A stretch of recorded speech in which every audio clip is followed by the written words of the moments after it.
Vamos começar então? Bom dia, Pai do Senhor. Vamos orar para a gente começar a nossa aula. Pai, mais um dia nós estamos na Tua presença, te agradecendo a oportunidade que o Senhor nos concede essa manhã, Senhor, de nós aqui reunidos falarmos da Tua palavra. Deus Espírito esteja em nosso meio mais uma vez, nos dê o entendimento, nos dê a direção daquilo que o Senhor quer nos ensinar. Nós pedimos que o Senhor esteja na direção aqui dessa aula, que o Senhor nos ajude a compreender a Tua palavra e nós possamos, Senhor, agir conforme a Tua palavra nos ensina, nos orienta. Peço que o Senhor abençoe meus irmãos que estão aqui, aqueles que estão na live, e que mais uma vez o Seu nome seja glorificado em nome de Jesus. Amém. Semana passada a gente não pôde, né, estar aqui. Eu estava internado, vocês sabem, né? Mas já está bom. Né? Já, graças a Deus, teve o livramento.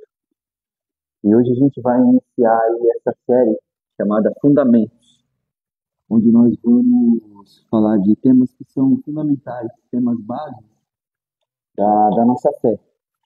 E então a ideia nessa série é trazer diversos temas que que são temas base da nossa fé, né? Daquilo que nós cremos, no que nós cremos, por que nós cremos no que nós cremos. Então nós vamos trazer esses temas aí nos próximos domingos para tratar aí da base da nossa fé. Tá? Então hoje a gente vai começar falando com um tema que é muito importante. O nosso tema é a igreja. Então, o que é a igreja? Hoje nós vamos falar do que é a igreja, porque a igreja é fundamental para a gente, né? Nós que nos reunimos aí periodicamente no local para cultuar a Deus. Então, é importante a gente ter em mente, a gente ter bem claro nas nossas mentes o que a Bíblia fala sobre o que é ser igreja, tá?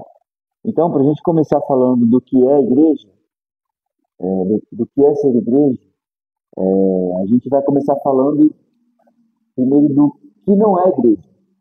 O que não é igreja? Para a gente entender o que é igreja, a gente vai começar falando do que a igreja não é, ok? Do que a igreja não é, tá? Ou do que não é igreja. Então, a primeira coisa que a igreja não é, e eu vou trazer com base nessa ilustração aí, nessa imagem, igreja não é um avião onde faço minha viagem confortavelmente esperando ser servido. A igreja não é isso, tá? Nós estamos fazendo uma viagem, nós entramos aí no avião, nos sentamos confortavelmente e esperamos ser servidos pela pessoal lá que fugiu a palavra agora. A tripulação lá, os comissários de bordo, aeromoço. Então a gente espera ser servido, como a gente está vendo nessa imagem aqui, ó. Então, a igreja, estou confortavelmente esperando ser servido. A igreja não é isso. A igreja não é um lugar onde a gente vem e fica confortavelmente esperando ser servido. Ser servido pelos demais, tá? Porque normalmente é assim, né? Que funciona na igreja. 80% fica de boa e 20%, enquanto 20% serve. Ou 20% serve aqueles 80% que está ali assentado confortavelmente. A igreja não é isso. Tudo bem? Uma segunda coisa que igreja não é. Igreja não é um elevador lotado onde nós ficamos juntinhos por um objetivo. Queremos subir. Então, no elevador, todo mundo ali apertadinho, e nem nessa imagem aqui, ó. Não gosto de quem está do meu lado, não sei quem é e não tenho interesse em saber. Esse é o elevador. Você já deve ter passado por uma experiência assim, né? Ou não? De pegar um elevador cheio, e você não vê a hora de chegar ao seu andar porque você não quer nem olhar para o lado, não é? Então, isso não é igreja. Igreja não é isso aqui, ó. Olha, não sei quem é, aqui não gosto de quem está do meu lado, não sei quem é e não tenho interesse em saber. Mas como estamos indo para o mesmo lugar ou a mesma direção, ficamos juntos. Então a gente está subindo, eu estou subindo, vocês estão subindo. A gente está no mesmo lugar. Eu não sei quem é você que está do meu lado, nem quero saber. Mas nós estamos subindo, não estamos? Então vamos dar uma apertada aí, vamos chegar logo no nosso objetivo. Não importa, não importa quem está do meu lado, eu não quero saber. Então igreja não é isso, um elevador lotado, ok? O que igreja também não é? Igreja não é um clube onde você é membro, paga mensalidade mensal, né? Mensalidade, frequenta uma vez por semana, tem entretenimento e algum benefício e quando termina vai para sua casa sem nenhum envolvimento. Isso também não é igreja, tá? Porque normalmente a gente entende igreja como sendo um clube, né? A gente vem uma vez por semana, a gente paga a nossa mensalidade, a gente vem em busca de alguma coisa, de algum entretenimento, que seja entretenimento. Muitos, lógico, não vêm pensando nisso, no entretenimento, mas a maioria vem pensando no entretenimento ou pensando em entretenimento no sentido assim, de receber algum benefício. Então você está ali, você vem uma vez por mês, você paga sua mensalidade, você vem com o objetivo de conseguir alguma coisa, terminou ali a reunião, cada um vai para sua casa e aí a gente só vai se envolver de novo na próxima semana. Isso é a ideia de quê? De clube. E a igreja não é um clube. Tá? Então, a igreja não é um clube, a igreja não é um elevador lotado, a igreja não é um avião onde nós fazemos uma viagem confortavelmente. Ok? E se a gente reparar dessas três figuras aqui, o que falta aqui nessas ilustrações que eu mostrei para vocês? Falta? O que vocês perceberam que está faltando aqui? Tanto aqui nessa imagem da viagem, como na do elevador e como no clube. O que está faltando aí um elemento que é importantíssimo nesse ajuntamento? Vocês conseguem pensar no que seja? Comunhão. Muito bem. Comunhão é relacionamento, interação. Comunhão, relacionamento, interação. Você saber quem é que está do seu lado, procurar saber o nome, pelo menos. Se envolver. Está faltando isso aqui, né? Então, a igreja não é isso. Esse, no geral, é o pensamento que nós temos a respeito de igreja. Tem mais. O que igreja ainda não é. Que a gente está falando o que igreja não é, certo? O que mais que a igreja ainda não é? A igreja não sou eu. A gente costuma ouvir alguém falando nisso, né? Principalmente os que hoje são desigrejados. Diz que eu vou para a igreja por quê? Para que eu preciso ir para a igreja? A igreja sou eu. Vocês já ouviram alguém falar isso? Eu já. A igreja sou eu. E então, não, a igreja não é você. Ou você não é a igreja. Olha lá. Não, eu sozinho não sou igreja. A Bíblia nunca disse que eu sou igreja no singular. A Bíblia se refere à igreja como um corpo de Cristo. E não existe corpo como só membro. Um corpo é um conjunto de membros. Então nós somos... O que é igreja? Igreja somos nós. É nós. Não, a igreja não sou eu não sou a igreja individualmente. Por quê? Se a gente pegar uma das analogias que a Bíblia faz a respeito da igreja, vai dizer, e a gente vai ver mais pra frente, que a igreja é o corpo de Cristo. Beleza, a igreja é o corpo de Cristo. Cristo é a cabeça e a igreja é o corpo. E um corpo é constituído de diversos membros. braço, mão, dedos, perna, cabeça. Cabeça é o Cristo, né? Mas pescoço. Existe um corpo de um membro só? Existe? E a gente vai ver aqui que a definição da palavra igreja é ajuntamento, é assembleia, reunião de pessoas. Existe uma assembleia de uma pessoa só? Uma reunião de pessoas com uma pessoa só? Então, eu sozinho não sou igreja. Tá? Então, igreja não é você na individualidade. Igreja somos nós no ajuntamento. Ok? Tem que estar junto. Tem que ajuntar. Senão não é igreja, de acordo com a Bíblia. Outra coisa que igreja não é. Igreja não é o prédio. O prédio não é a igreja. Não, prédio não é igreja. Prédio é uma construção que tem o objetivo de abrigar esse ajuntamento. O ajuntamento, sim, é a igreja. Então a gente costuma, né, falar, vamos para a igreja. Ali está a igreja, tabernáculo. Lógico, a gente fala assim, mas o prédio não é a igreja. A construção física, os tijolos um em cima do outro, o prédio, não é a igreja. O que é a igreja? A igreja é o ajuntamento que se dá nesse prédio. Ajuntamento das pessoas. Que se dá nesse prédio.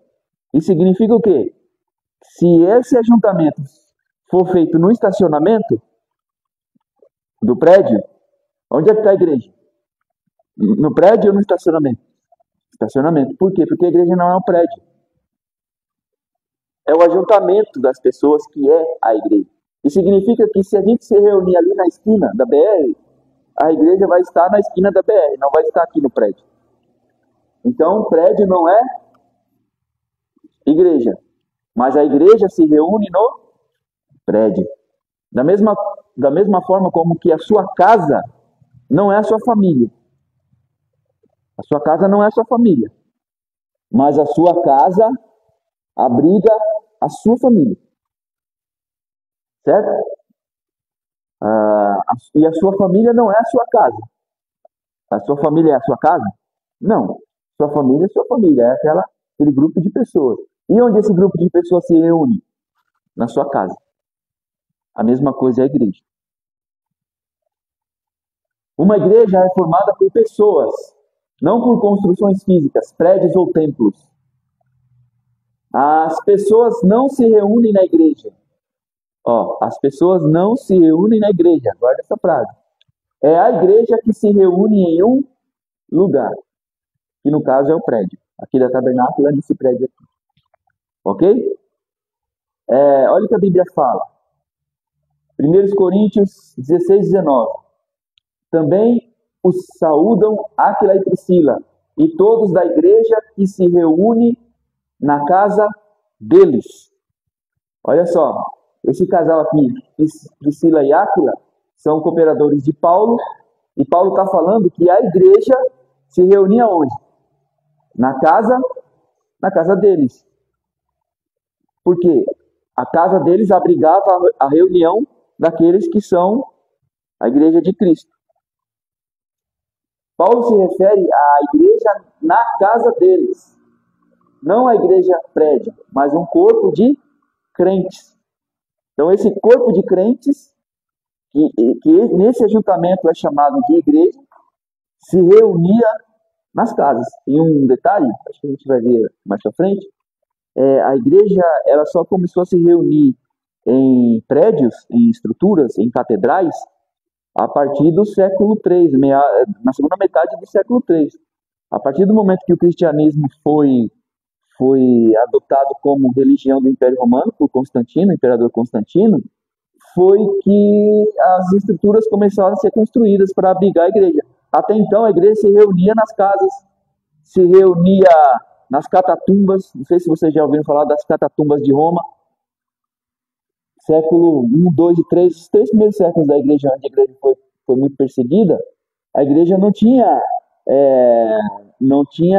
a liberdade de se reunir assim como a gente está fazendo, em lugar aberto, porque eles seriam perseguidos, seriam mortos. Então, onde eles se reuniam?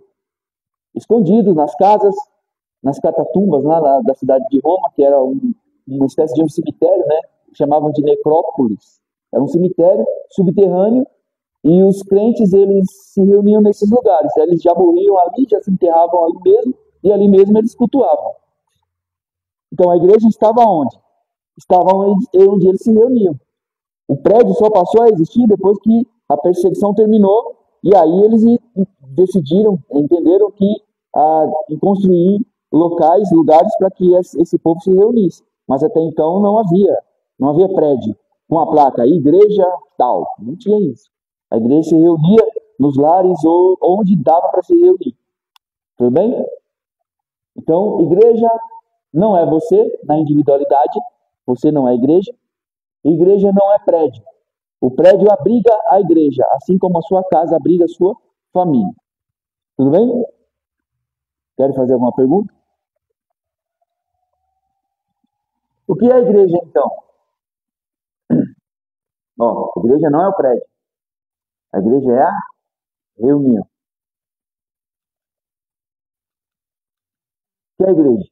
A palavra igreja traduz no Novo Testamento o termo grego eclésia, que significa assembleia, reunião pública.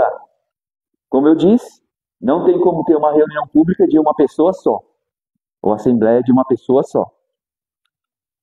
Os escritores neotestamentários empregaram o grego eclésia no sentido de reunião de pessoas, ajuntamento ou assembleia.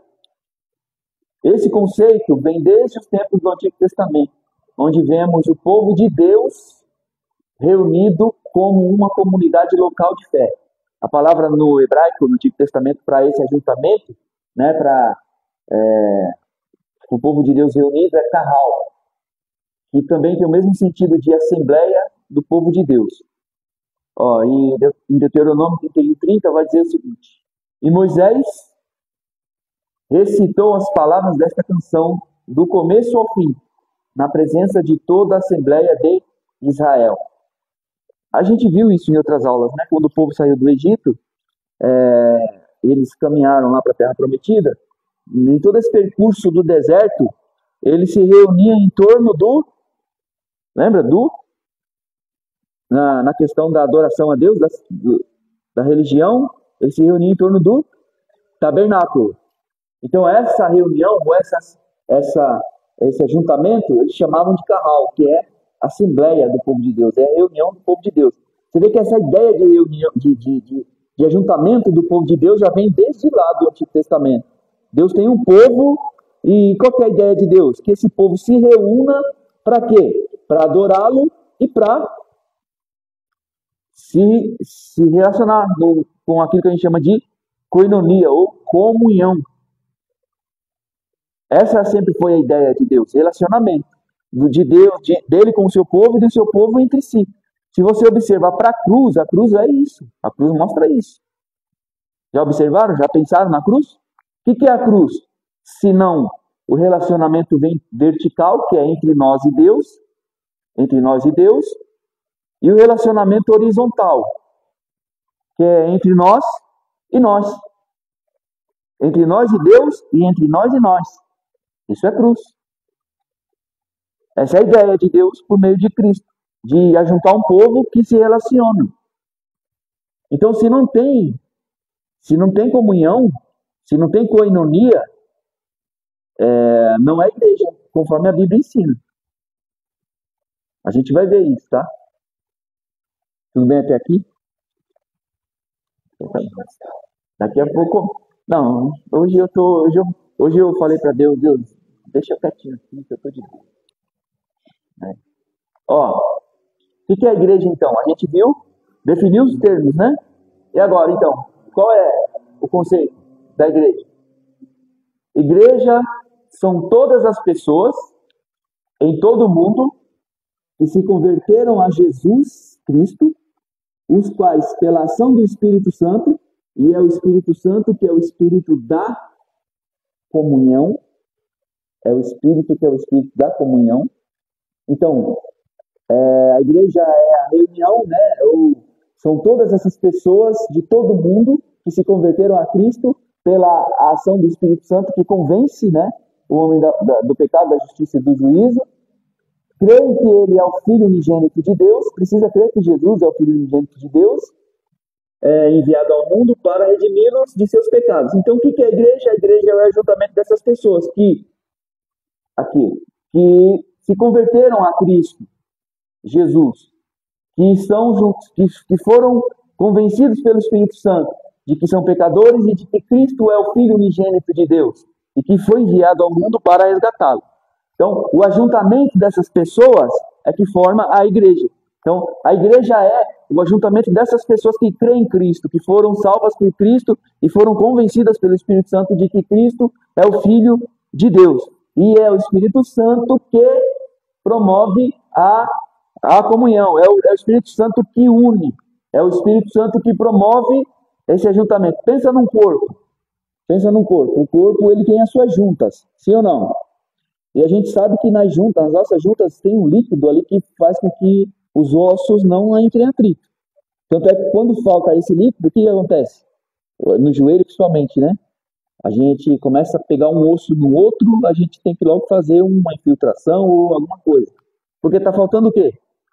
O líquido que lubrifica ali. Então, o que é o Espírito Santo nessa reunião, nessa união? É o lubrificante que faz com que esses membros do corpo não entrem em atrito um com o outro. O Espírito Santo lubrifica isso e faz com que as relações sejam possíveis. A igreja nós vamos ver isso.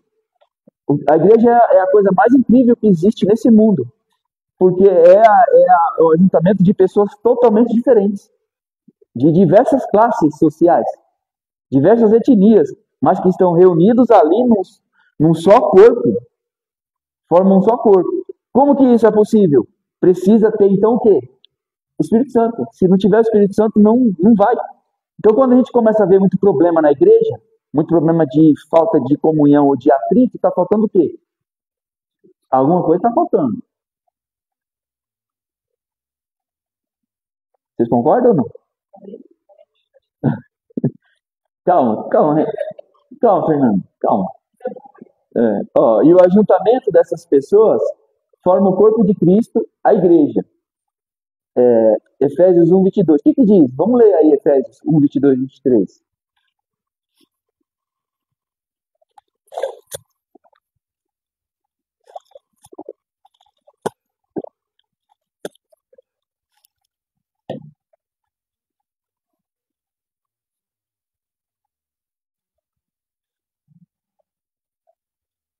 Efésios 1, 22 e 23. Deus colocou todas as coisas debaixo dos pés e unificou a cabeça de todas as coisas, que é o seu corpo, a plenitude daquele que une todas as coisas, e toda a circunstância. A igreja é o corpo de Cristo. Cristo é o cabeça e ele enche esse corpo com toda a sua plenitude. Tá? Então é só para a gente ver essa ilustração da igreja sendo um corpo. Então um corpo tem que ter o quê? Tem que ter essa ligação que liga os membros. E é o Espírito Santo que promove isso. Então essa igreja, que é o ajuntamento dessas pessoas que se converteram a Cristo, que reconhecem a Cristo como Salvador, é a igreja de Cristo nesse mundo. Então a igreja de Cristo nesse mundo, ela é invisível. Por que ela é invisível? É uma igreja, é um corpo que está em todo mundo. E quem faz parte desse corpo? Membros de todas as igrejas. Toda a igreja que existe no mundo tem alguém que faz parte do corpo de Cristo. Então, é esse ajuntamento desses membros do corpo de Cristo que forma a igreja. Por isso que é invisível. A igreja de Cristo é invisível. Você não consegue ver. Porque ela está no mundo todo. Ela é constituída de membros das igrejas locais de todos os lugares do mundo. Dá para entender isso? Ela é una, ou seja, é uma só. A igreja de Cristo é uma só. Embora hoje a gente tenha diversas placas nas igrejas locais, a igreja de Cristo é formada, como eu disse no começo, por membros das mais diversas igrejas. Então não tem divisão na igreja de Cristo, é uma só, independentemente da placa da igreja local que essa pessoa pertence. ela é indivisível, não se divide. Ela é universal, porque está no mundo todo. Não é que a igreja é universal, tá? Mas é que a igreja é universal, quer dizer do mundo todo. Ok? Não estou falando da igreja universal aqui, especificamente. A igreja também é triunfante e militante. O que significa isso?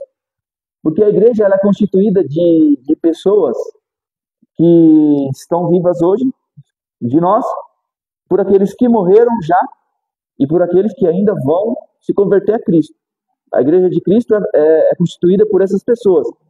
E falando daquelas pessoas que já partiram, que fazem parte da igreja de Cristo, que são a igreja de Cristo e já partiram, elas fazem parte da igreja triunfante. Por quê? Eles já triunfaram.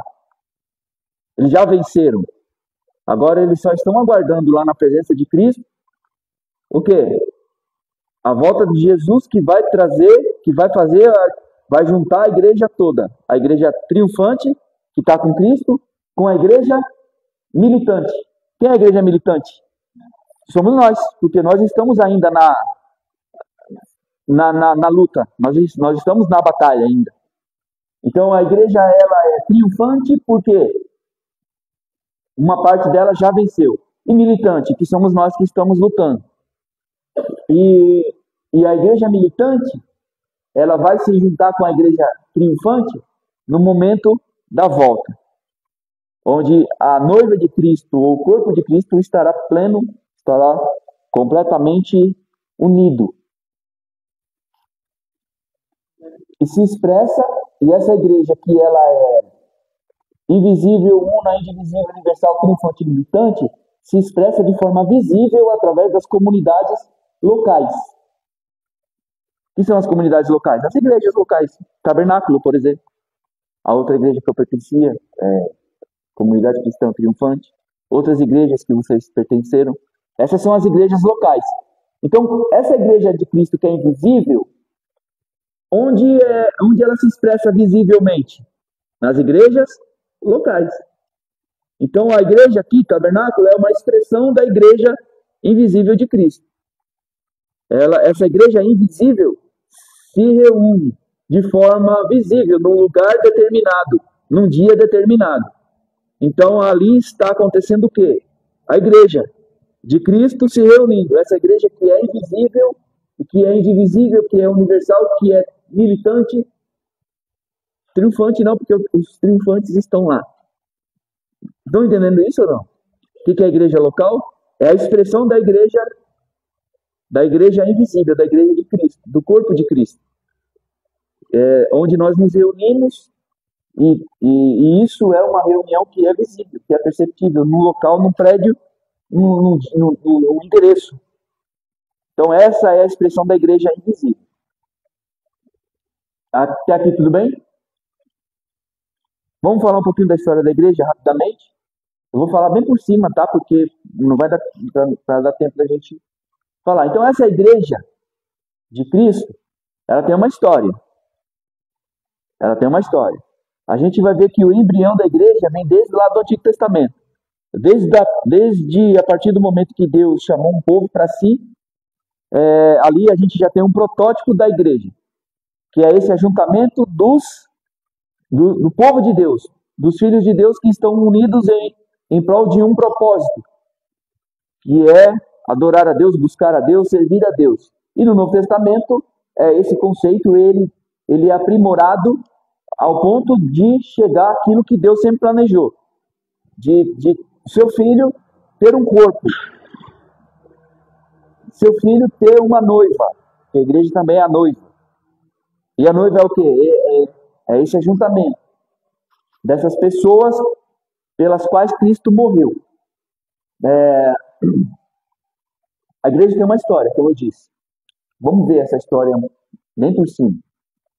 Então, a gente pode dizer que, historicamente, a igreja nasceu quando? A partir da descida do Espírito Santo. Atos 2, 1 a 4. Lá vai dizer o seguinte. Vocês lembram? Vocês sabem, né? Desse episódio aqui. Que eles estavam reunidos, eram cerca de 120 discípulos, né? Estavam reunidos ali aguardando a promessa que o próprio Jesus tinha falado, antes de morrer, Jesus falou, eu vou para o Pai, mas vocês fiquem aqui em Jerusalém, porque eu vou cumprir uma promessa que foi feita lá já desde lá atrás. Joel já tinha falado, né, que o Espírito Santo seria derramado sobre todas as pessoas. E Jesus, ali, se você olhar os capítulos 14, 15, 16 de João, você vai ver Jesus falando desse outro Consolador que ele enviaria. Esse outro Consolador estaria com a igreja, estaria com eles para sempre, para todo sempre. E assim como Jesus foi com os discípulos, no sentido de estar junto com os discípulos, de ajudar os discípulos, de fortalecer eles, de incentivar eles a continuarem, de fortalecer a fé deles por meio da palavra, da pregação. Assim como Jesus foi com os primeiros discípulos, o Espírito Santo faria a mesma coisa com a gente. Por isso que era bom que Jesus fosse para o Pai. Ele mesmo falou, é bom que eu vá para Deus. É bom que eu vá. Porque se eu não for, ele não vem. O outro Consolador não vem. Mas se eu for, ele vai vir. E se ele vier, ele vai conduzir vocês aí em tudo que vocês precisam para a vida de vocês. Para a vida de relacionamento, né? De vocês comigo. Então, por que era importante Jesus ir e o Espírito vir? Porque até então Jesus ele estava ali num corpo físico, embora ele seja Deus onipresente, ele está limitado num corpo, porque ele assumiu um corpo humano. Então Jesus ele ainda seria, mesmo que ressuscitado, o Deus conosco. Aquilo que a gente vê lá no Antigo Testamento, o profeta Isaías falando, Emanuel, né? Deus conosco. Mas quando ele subisse ao Pai, ele ascendesse ao Pai, assentasse à direita do Pai, ele enviaria o Espírito. Aí seria melhor para nós, por quê? Porque agora não seria mais Deus conosco. Agora seria Deus em nós. Deus em nós. Então o Espírito Santo faz o quê? O Espírito Santo habita em nós, tanto na individualidade, como no ajuntamento da igreja. Então é o Espírito Santo em cada um de nós. Por isso que ele tinha que vir. Por isso que o Espírito Santo foi derramado. Então Deus, nós temos nessa obra da Trindade, em toda a história da humanidade, nós vemos a Trindade agindo, trabalhando em favor, né, da humanidade. Então a gente vê primeiro Deus criando, Deus fazendo tal, Deus selecionando, chamando um povo, e aí entra o Filho na história, o Filho vem, o Filho morre por nós, o Filho cumpre seu ministério, o Filho volta ao Pai, e aí agora entra quem? O Espírito. O Espírito faz o quê? O Espírito aplica a obra do Filho em nós, porque é ele que convence a gente do pecado. Em outras palavras, é o Espírito Santo que mostra para a gente o que Jesus fez por nós e como nós somos pecadores e precisamos dele, de Cristo. O Espírito Santo tem essa função, ele não aparece, ele não chama atenção para si, ele aponta para Cristo, ele mostra Cristo. O próprio Jesus falou que o Espírito Santo não viria falar dele próprio, do Espírito Santo, mas iria falar de Cristo, iria apontar para Cristo. Então o Espírito Santo tem essa missão, essa função de convencer as pessoas, mostrar Cristo para pessoas, unir as pessoas para fazer o quê? Para criar, para construir a noiva, a igreja de Cristo. Se você observar, eu quero que vocês leiam lá nos últimos versículos de Apocalipse.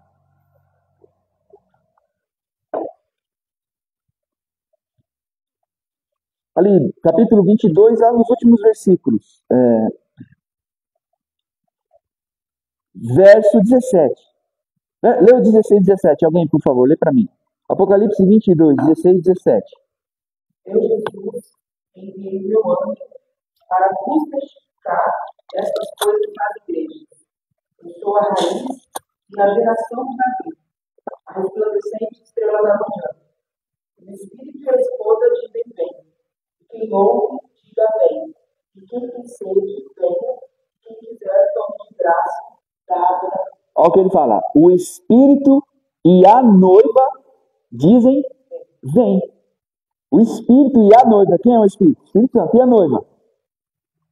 O que o Espírito está fazendo então? Está preparando a noiva. E é o Espírito, tanto o Espírito como ele produz na noiva o quê? O desejo, a vontade de que Cristo venha.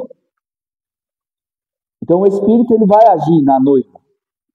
É o Espírito que vai preparar essa noiva. E essa preparação envolve o quê? Envolve tudo. Envolve ele agir, ele fortalecer, ele edificar, ele corrigir, ele santificar, ele promover a comunhão, a unidade entre os irmãos. Então tudo isso faz parte da obra do Espírito, preparando essa noiva para a volta do noivo.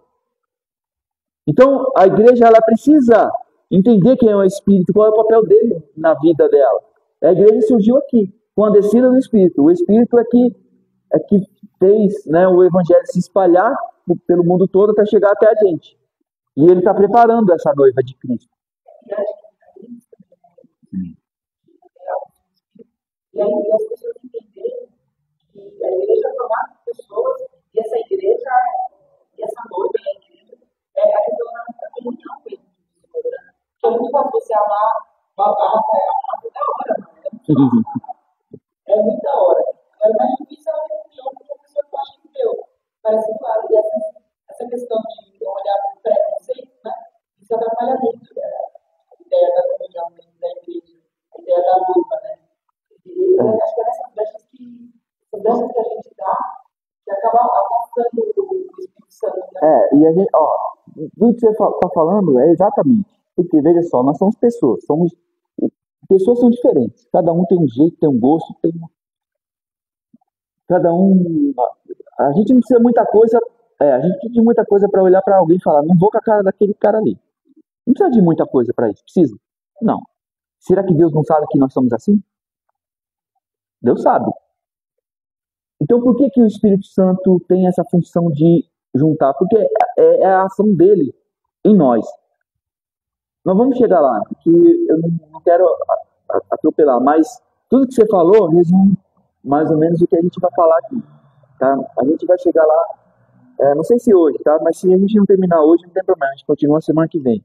Tá? Eu não tenho pressa de entender isso aqui. Porque a gente está entendendo que os temas principais, base da nossa fé. Tá? Mas nós somos pessoas diferentes. Somos pessoas diferentes, mas aí precisa a ação do Espírito em nós. Sabe por quê? Nós vamos ver, já trazendo, não tem como não trazer, spoiler lá, mais para frente da aula, nós somos um templo para o Espírito. A Bíblia vai usar essa ilustração, de que nós somos uma construção, ou um templo, ou um santuário, onde o Espírito habita. A Bíblia fala isso, claramente. E essa construção, ela é construída por pedras vivas. Nós somos as pedras vivas. E nós estamos fundamentados na pedra angular, ou na pedra principal. Então, a pedra principal é a base, e todas as outras pedras, elas vão ser juntadas umas às outras, com base na pedra principal. Então, quanto mais as pedras vivas, elas forem iguais à pedra principal, mais fácil é o encaixe. Mais fácil é o encaixe. Agora, veja, o que Deus quer fazer em nós? Deus quer, por meio do Espírito, olha o Espírito agindo de novo. Deus quer nos transformar à imagem de quem? A imagem de quem Deus quer nos transformar? A imagem, fala Jesus, fala Jesus. A imagem de Jesus. Deus quer nos transformar à imagem do seu Filho. Então, à medida que a gente se parece mais com Cristo, ou à medida que a gente se parece mais com a pedra angular, o nosso encaixe vai ser bem mais fácil. Por quê? Porque o Espírito ele apara as arestas. Porque a pedra, ela está ali, ela está fora da forma, está fora do esquadro. Aí vem o Espírito, corta aqui, corta aqui, corta aqui, corta aqui. Agora você está igual. Agora juntou. Aí faz a mesma coisa com o outro. Vai juntando, quer dizer, essa comunhão é possível. Mas a gente precisa parecer com a pedra angular. Senão o encaixe vai ficar torto, vai ficar zoado, vai ficar incomodando. Não dá para entender? Não? É sensacional a Bíblia, né? A palavra de Deus é incrível, como diz o irmão lá. Então, a igreja surgiu onde? Aqui, tá? Naquele dia, com a pregação de Pedro, mais de 3.000 pessoas se converteram ao Evangelho e foram acrescentadas à igreja. Após a morte de Estevão, acontece a primeira perseguição da igreja promovida pelos judeus. Houve a dispersação dos irmãos de Samaria. Vocês estão acompanhando aqui essa timeline aqui? A igreja surgiu ali, Atos, capítulo 2, 3, 4 de Atos, ali Atos em diante. O livro de Atos todo ali vai contar a história. Então a igreja, o Espírito Santo vem, Pedro prega, 3.000 pessoas se convertem, e aí essa igreja ela se espalha por outras nações, né? A gente vê que o Espírito Santo ter derramado aqui no dia do Pentecostes, na festa do Pentecostes, não foi aleatório, foi Deus mesmo, porque era uma festa que viu os judeus do mundo todo ali se reunir. E a gente, quando lê esse capítulo 2 lá, ali de Atos, vai dizer que uma das obras, dos milagres do Espírito Santo foi fazer com que os discípulos falassem outros idiomas. Por que eles falaram em outros idiomas? Se é aleatório? Não. É a ideia de Cristo de que o Evangelho alcançasse o mundo todo. Foi o que ele falou. Que eles seriam testemunhos, os discípulos seriam testemunhos de Jesus na Judéia, em Samaria e até os confins da terra. Então tudo aqui é planejado, tudo aqui foi pensado por Deus. O Espírito Santo veio no dia certo, né, no momento certo. O Espírito Santo usou eles para falar em outros idiomas, para que aquelas pessoas que estivessem ali entendessem o que eles estavam falando. Como é que 3.000 pessoas se converteram aqui? Sendo que dessas 3.000 pessoas eram pessoas de vários lugares do mundo. Pelo menos 17 nações é o que o texto fala. Pedro pregou em que língua para que essas pessoas se convertessem? Eu não sei, mas o Espírito Santo agiu e eles se converteram. Ok? E aí, o que acontece? Acontece a primeira perseguição. Os judeus perseguiam a igreja, capítulo 8 lá de Atos. Então a gente vê nessa perseguição Estevão foi morto, né? E a igreja então ela se dispersa. Ela, com exceção dos apóstolos que ficaram em Jerusalém, os demais discípulos se espalharam por todos os cantos, por conta dessa perseguição. Um parênteses aqui. Às vezes nós estamos bem acomodados na nossa vida, né?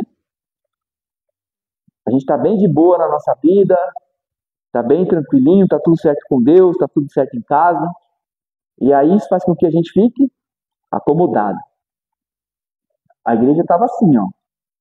Estava tudo certo, estava tudo acomodado. O Espírito Santo veio. O que Deus permitiu? Antes disso, porque Jesus falou, ó, vocês vão receber o Espírito Santo e vocês serão testemunhas. Não só aqui em Jerusalém, mas na Judéia, em Samaria, saindo, ó. Era uma força que empurraria eles para fora. O que eles fizeram? Não, vamos ficar aqui em Jerusalém, tá tudo bem aqui, vamos continuar cultuando aqui. Ficaram de boa. Lá, meio que esqueceram da ordem que Jesus deu, de pregar o evangelho para fora. O que Deus fez? Vocês não vão? Então eu vou dar um incentivo para vocês. Vou dar um incentivo para vocês saírem. O que Deus permitiu? Perseguição. Então vigia, hein? Vigia. Vocês estão muito de boa aí, sem fazer o que Deus está falando? Cuidado que Deus pode dar um incentivo para vocês. Para que vocês saiam. Tudo bem? Vixe Maria Gospel. Vamos lá. Ó. Houve dispersão então. E foi com a conversão de Paulo, em 34 depois de Cristo, que a igreja se expandiu para os confins da terra. Como havia dito, Jesus já havia dito, né, em Atos 1:8. Ó, Jesus queria que o evangelho fosse pregado nos confins da terra. Os discípulos não queriam ir. Jesus permitiu a perseguição e eles foram. Ok? Por quê? Porque Jó 42:2, se não me falha a memória, vai dizer o seguinte: eu bem sei que tudo pode e nenhum dos seus planos pode ser frustrado. Quer dizer, Deus tem os seus planos e ninguém vai impedir os planos de Deus. Ok? Então, a igreja tem aí acrescentada à igreja alguém que seria muito importante, que é o apóstolo Paulo, que participou do apedrejamento de Estevão. Paulo estava lá no apedrejamento de Estevão. Mas Cristo chama, né, o apóstolo Paulo, e a conversão dele a gente sabe como foi, lá em Atos capítulo 9. E Paulo, então, expandiu o evangelho em outros lugares, né, alcançando os gentios, alcançando não só a região ali da Palestina, mas saindo pelo mundo da época, né, indo pela Europa, e ali Espanha, e ali por diante. O evangelho começou a se expandir. Ó, a igreja começou aqui com esses 120, e aqui já está alcançando o mundo todo. Ok? No ano 67, depois de Cristo, inicia-se com Nero a primeira das grandes perseguições sofridas pela igreja. Aqui, essa perseguição já é pelo Império Romano, tá? A primeira perseguição foi pelos judeus. Agora, quando a gente fala dessas 10 perseguições mais severas, é por conta do Império Romano.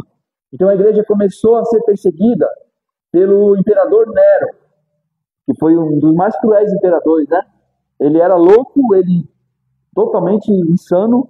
Ele teve a brilhante ideia de construir uma cidade com o nome dele, só que ele não podia fazer isso assim de qualquer forma. Então o que ele fez? Ele colocou fogo nas cidades que já existiam para numa reconstrução, reconstruir com o seu nome.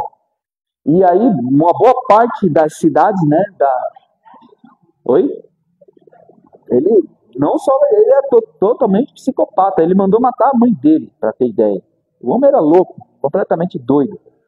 E aí ele tacou fogo lá na cidade, destruiu uma boa parte das cidades lá de Roma.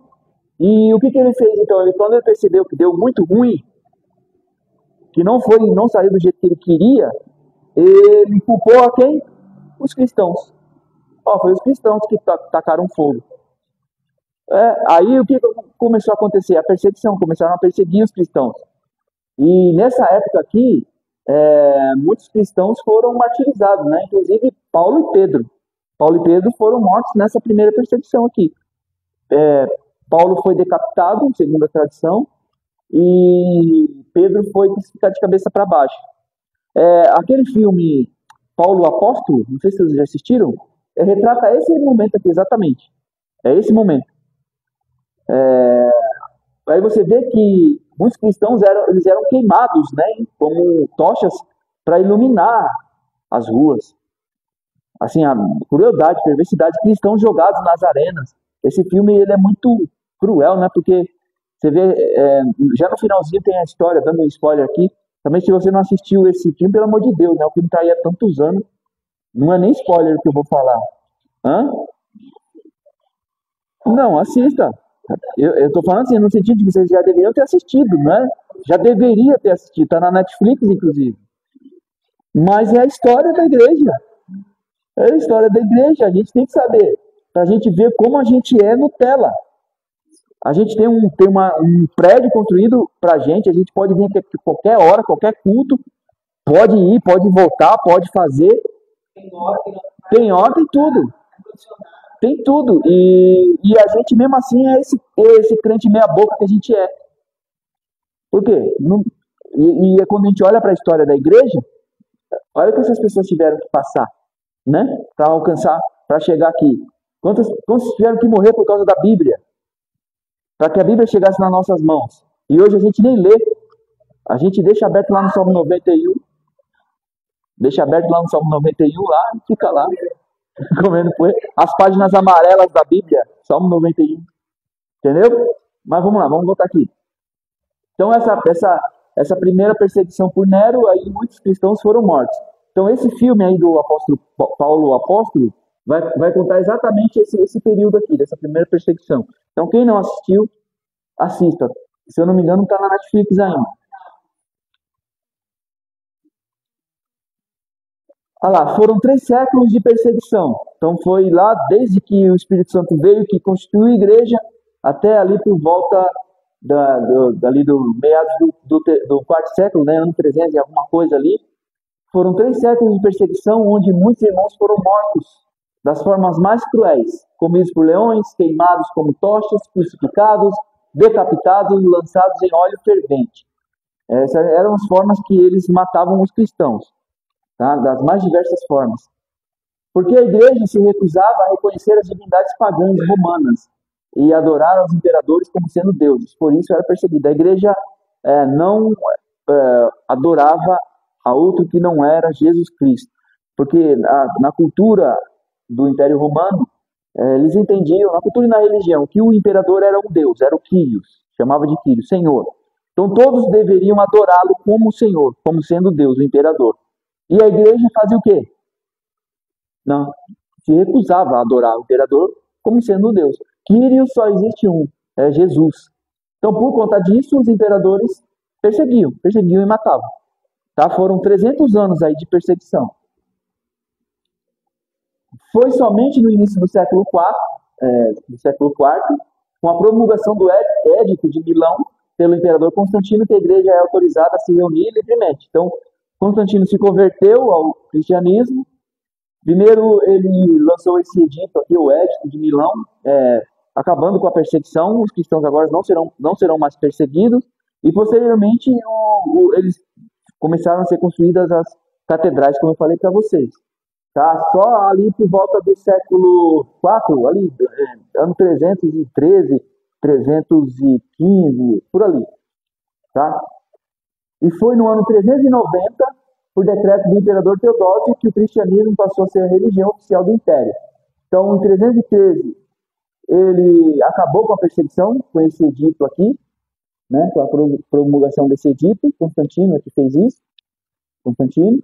E mais ou menos no ano 390, o cristianismo passou a ser a religião do Império Romano, oficial.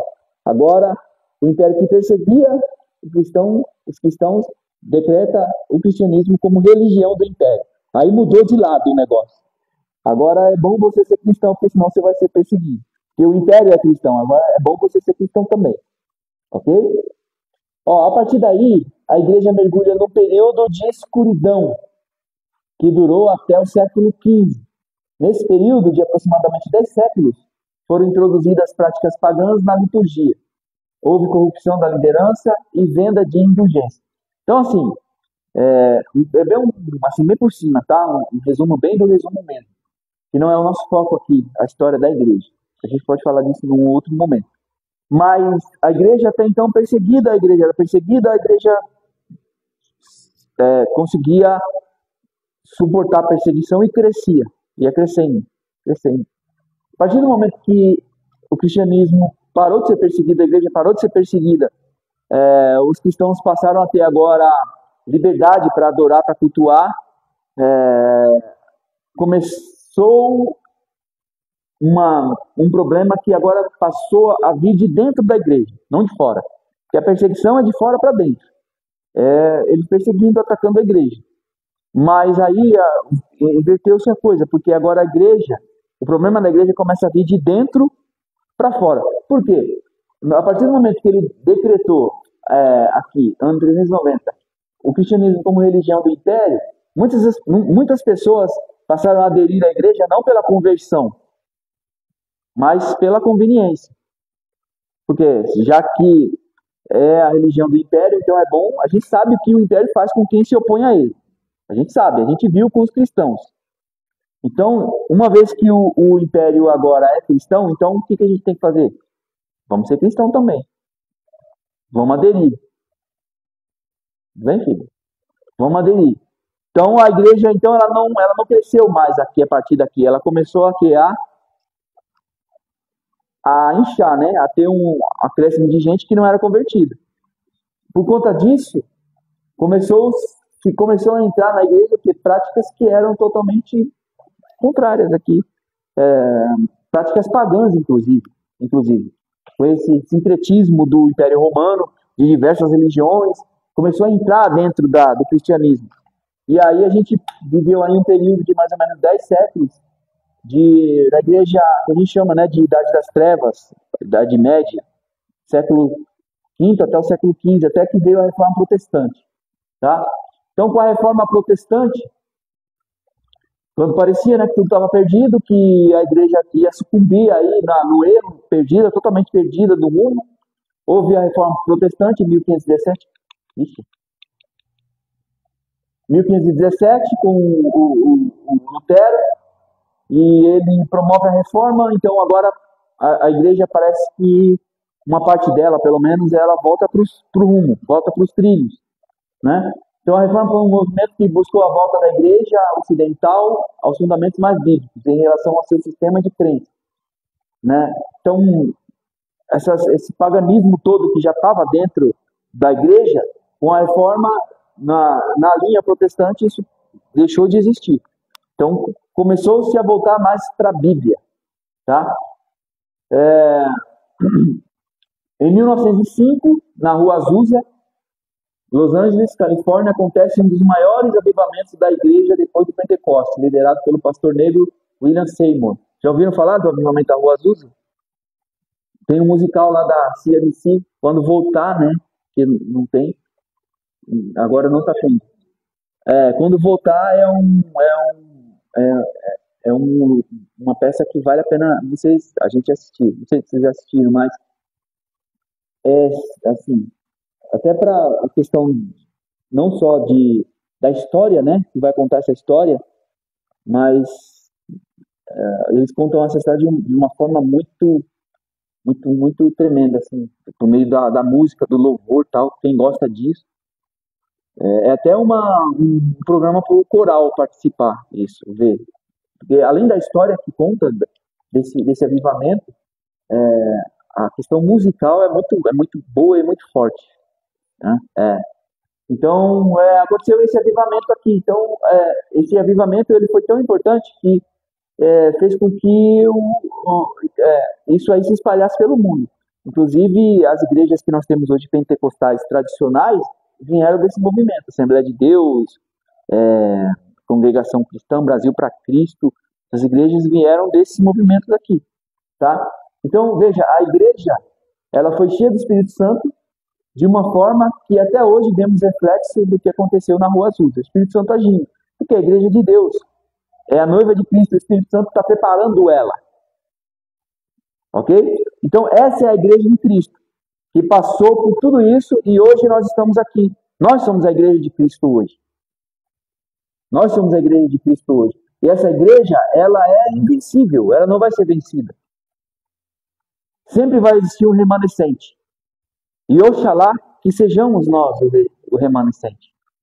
Oxalá quer dizer queira a Deus, tá? É a Bíblia que diz. Vocês não achar que eu estou pegando um termo de outro lugar, de outra religião aí para trazer para cá. Oxalá queira a Deus. Então queira a Deus que nós sejamos o remanescente. Tudo bem essa parte aqui da história da igreja? Partindo já para o final. Qual que é a missão da igreja? Essa igreja que surgiu lá no dia do Pentecostes, ela tem uma missão. A missão da igreja é tríplice e está relacionada a Deus, aos cristãos e ao mundo. A igreja tem uma missão tríplice que se relaciona a quem? Primeiro, a Deus.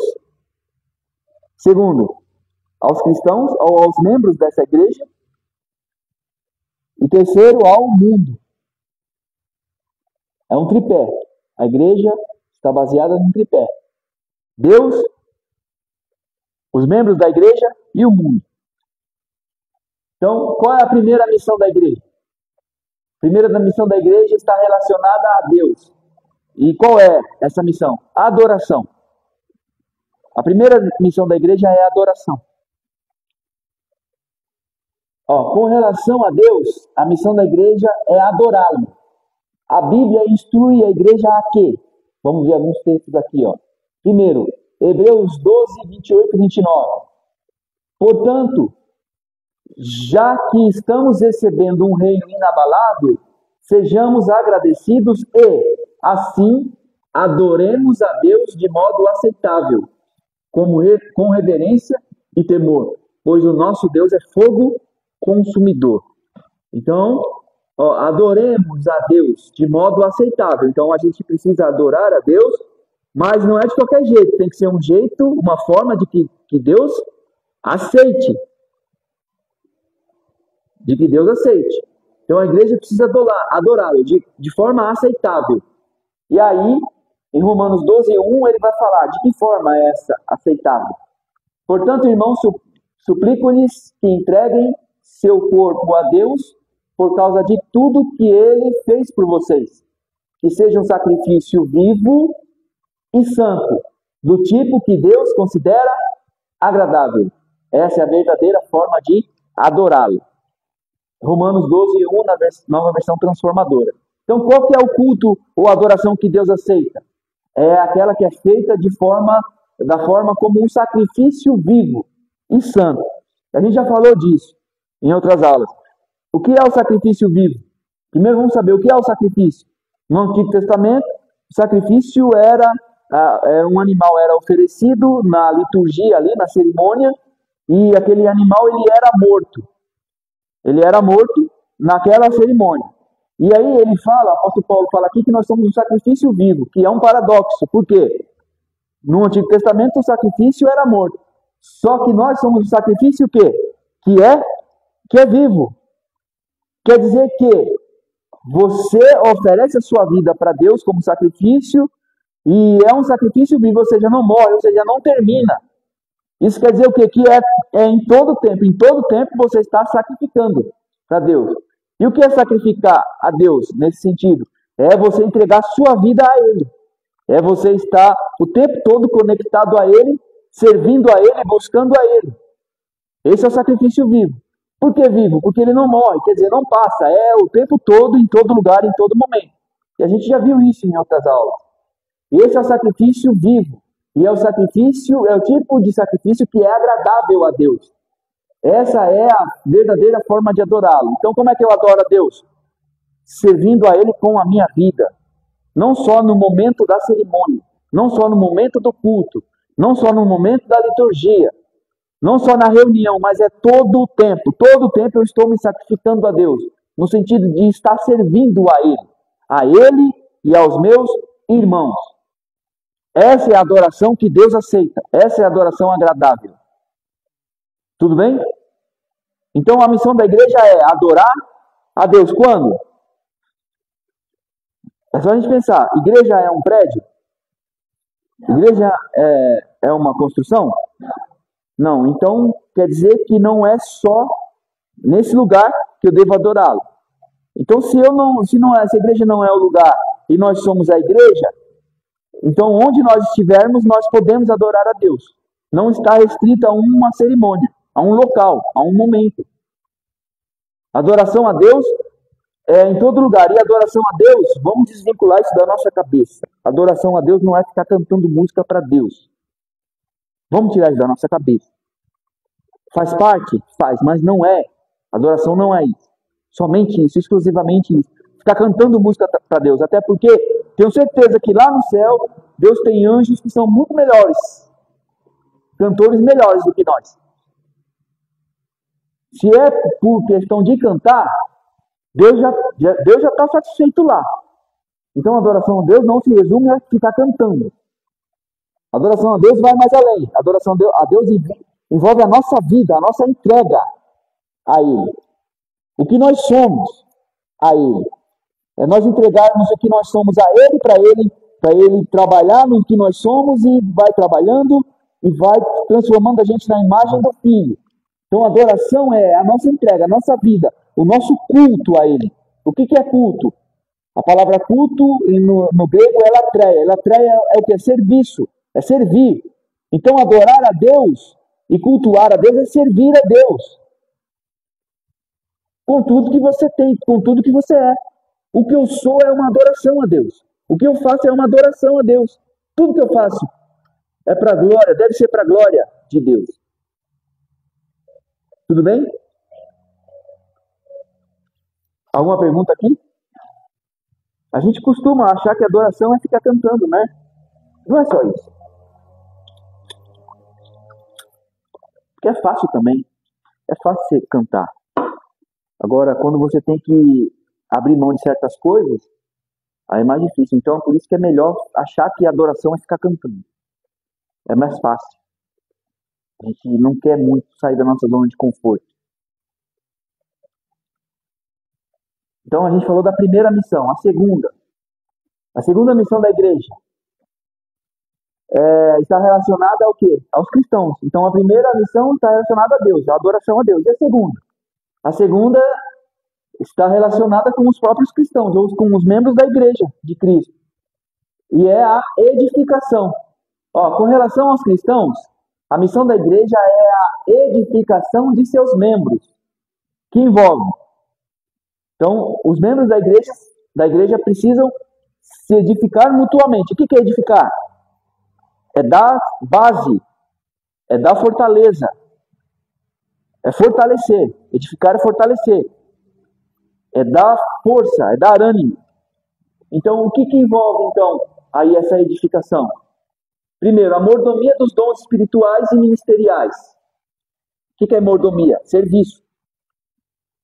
Dos dons ministeriais. Então, significa que os dons que Deus dá para a igreja é para que a igreja use esses dons em prol dos seus membros, para que os seus membros sejam edificados.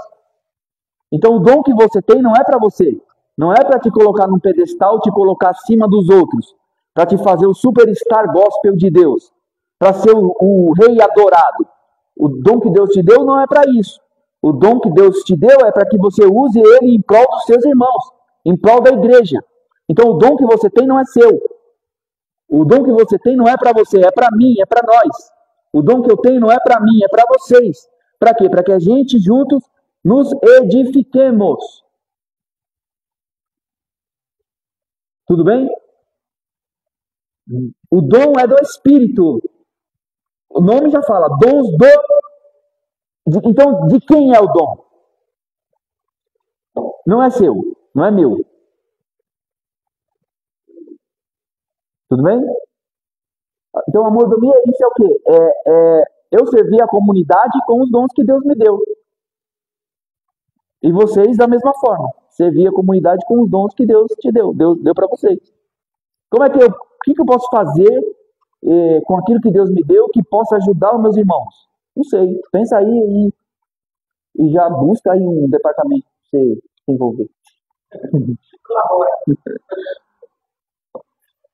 2, aqui ó, instrução na palavra. Então, faz parte desse ajuntamento a instrução na palavra, porque é a palavra que nos orienta, a palavra que nos guia. Tem que ter instrução da palavra. Tem que ter pregação do evangelho. Tem que ter. Se não tiver, não é igreja. Se não tiver instrução na palavra, não é um clube. É um elevador lotado. É uma viagem de avião. Mas não é uma igreja. A igreja tem que ter instrução na palavra. Cooperação mútua entre os crentes. Está relacionado com o primeiro aqui. Cooperação. Um ajuda o outro. Um coopera com o outro. Porque nós temos uma única cabeça só, irmãos. Se é um corpo, o corpo só obedece a um comando. De quem? Da cabeça ou do cabeça. Não pode num corpo fazer a minha mão fazer uma vontade e a minha perna fazer outra. Se está tendo divergência nas vontades, é porque ninguém está servindo a vontade daquele que é o cabeça.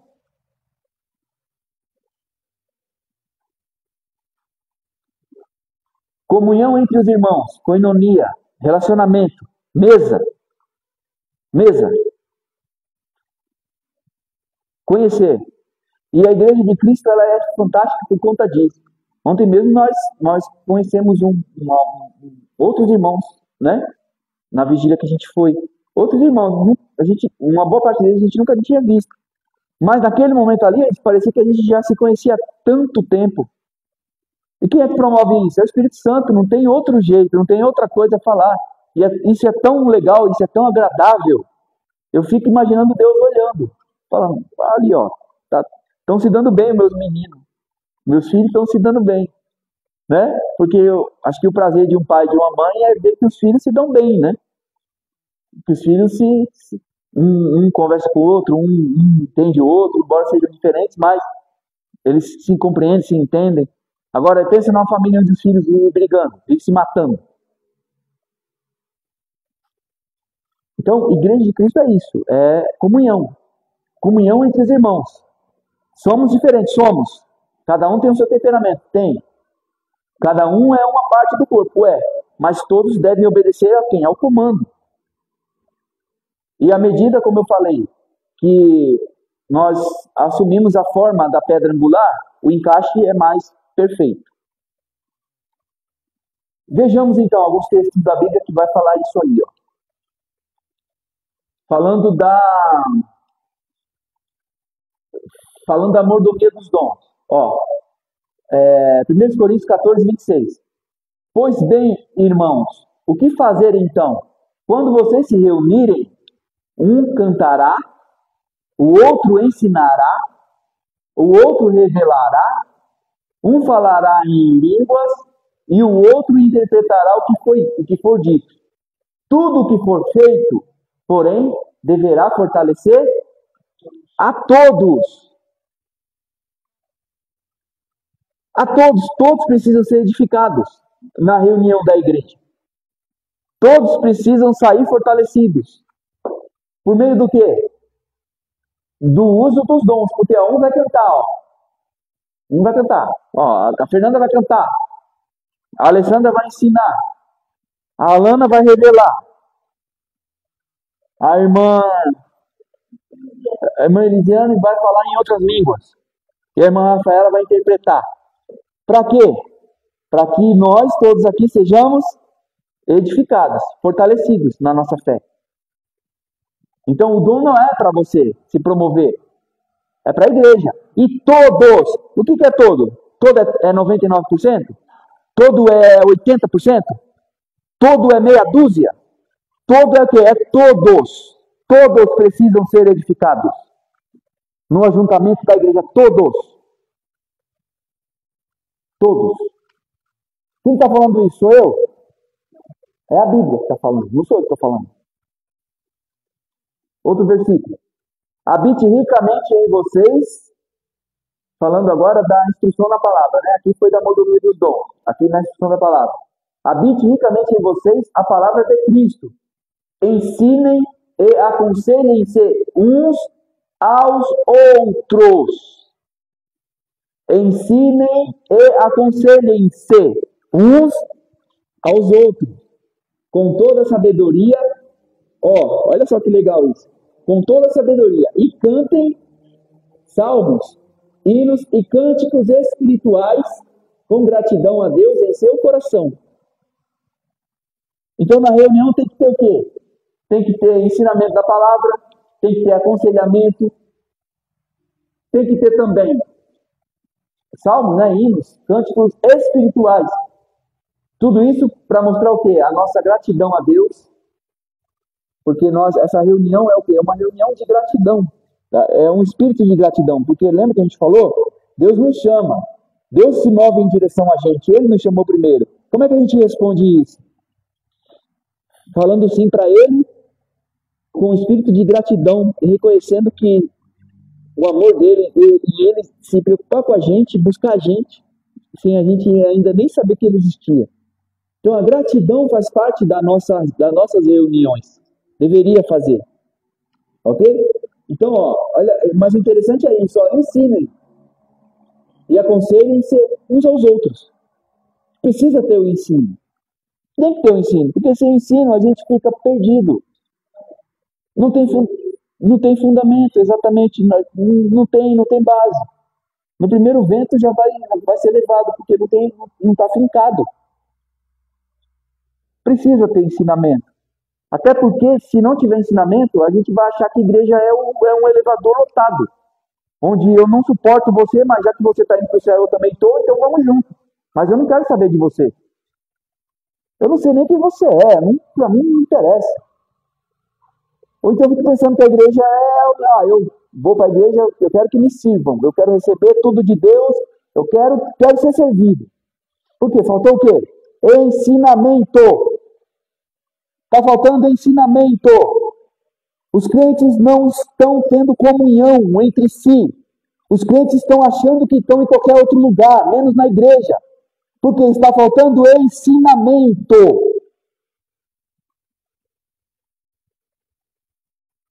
Não é admissível a gente estar no lugar onde pessoas pensem que o outro, o que está do lado, é qualquer coisa. É só mais um cliente que veio buscar alguma coisa. Igreja não é isso. Outro versículo. Deu a hora? Então, a gente pode, na semana que vem, continuar, ou partir aqui daquilo que é a missão da igreja. Pode ser? Porque tem muita coisa para falar aqui ainda. Tá? Só para você ter ideia, para vocês terem ideia do que a gente ainda tem para falar aí. Tem muita coisa para se falar aqui ainda. Tá bom? Muita coisa. Então a gente parte na semana que vem, parte daqui, da missão da igreja. Mas até aqui deu para vocês entenderem A gente está começando a perceber que a igreja não é exatamente aquilo que a gente pensava ou está vendo por aí, né? Mas a proposta aqui é o quê? Que a gente seja edificado, que a gente conheça a palavra de Deus e a gente possa exercer isso que a gente está aprendendo aqui. Entender que a igreja é o corpo de Cristo, é o ajuntamento daqueles que Cristo salvou. E a cruz de Cristo vai mostrar que você tem um compromisso com Deus e tem um compromisso com o seu irmão. A cruz de Cristo mostra isso para você, para mim, para nós. Um compromisso com Deus e um compromisso com o meu irmão. Amém. Tudo bem, igreja? Então vamos orar para a gente dar tomar café?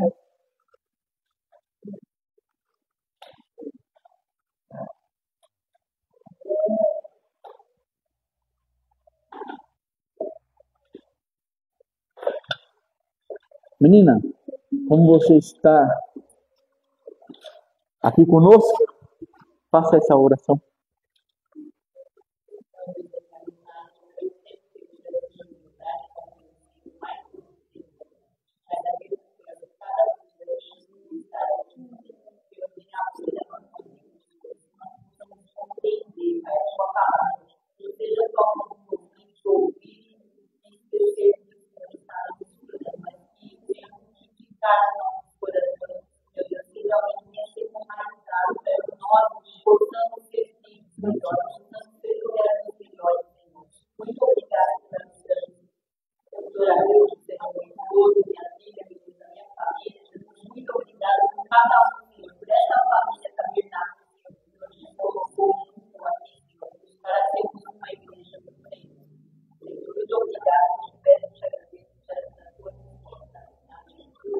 Vamos tirar foto, tá? Não vamos esquecer.